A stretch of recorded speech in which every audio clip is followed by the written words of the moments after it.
మండల ప్రజా పరిషత్లపై క్షుద్ర రాజకీయాలు చేస్తోంది కూటమి సర్కార్.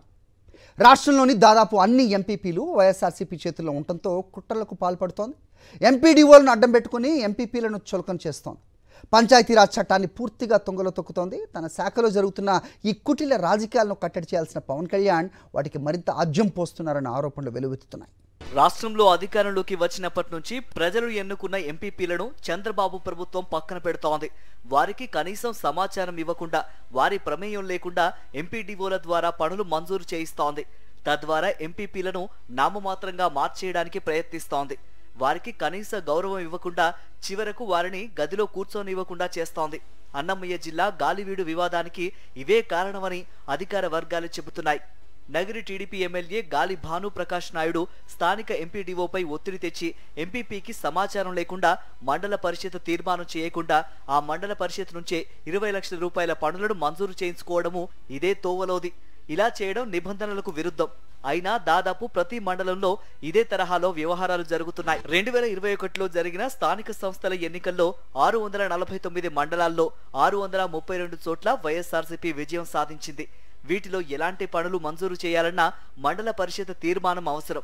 అయితే మండలాల్లో వైఎస్ఆర్సీపీ పట్టును జీర్ణించుకోలేని కూటమి పార్టీ ఎమ్మెల్యేలు పలు చోట్ల ఎంపీడీఓలను అడ్డం పెట్టుకుని లేని అధికారాలను చెలాయించడానికి ప్రయత్నిస్తున్నారు. మండల పరిషత్ తీర్మానం లేకుండా అధికారుల ద్వారానే పనులు మంజూరు చేయించుకుంటూ ఎంపీపీలను ప్రజల్లో పూర్తిగా చులకన చేసేందుకు ప్రయత్నిస్తున్నారు. దాదాపు అన్ని మండలాల్లోనూ ఎంపీపీలను అవమానపరిచేలా కూటమి ఎమ్మెల్యేలు కార్యక్రమాలు చేపడుతున్నారు.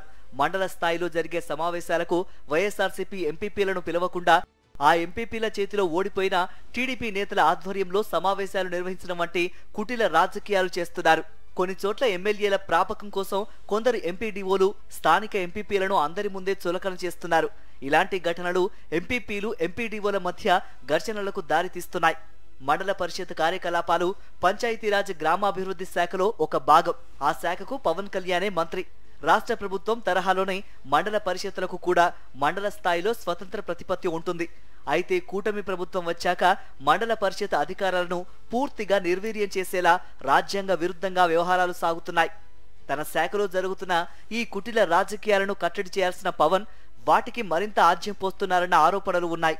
ఆయన చర్యలు ఎంపీపీలకు విలువ లేకుండా చేస్తున్నాయని పలువురు విమర్శిస్తున్నారు.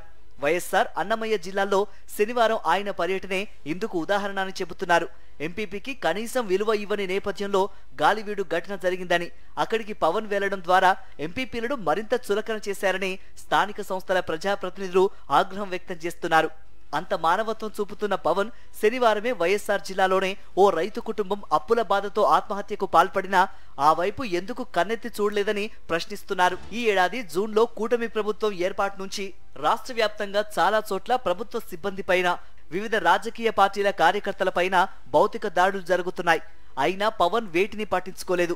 జనసేన ఎమ్మెల్యే పంతం నానాజీ కాకినాడ మెడికల్ కాలేజీలో దళిత డాక్టర్ను దూషిస్తూ దాడి చేసినా ఆ వైద్యున్ని పవన్ పరామర్శించలేదు. పిఠాపురంలో ఓ మైనర్పై కూటమి నాయకులే అత్యాచారం చేశారని ఆరోపణలొచ్చినా ఆ బాలికను పరామర్శించలేదు.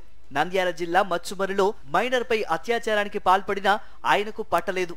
కానీ ఎంపీడీఓను పరామర్శించే పేరిట రాజకీయ పర్యటన చేయటం వెనుక ప్రజల ద్వారా ఎన్నికైన ఎంపీపీలను చులకన చేయాలన్న ఆతృతే ఎక్కువగా ఉందని రాజకీయ విమర్శలు వస్తున్నాయి.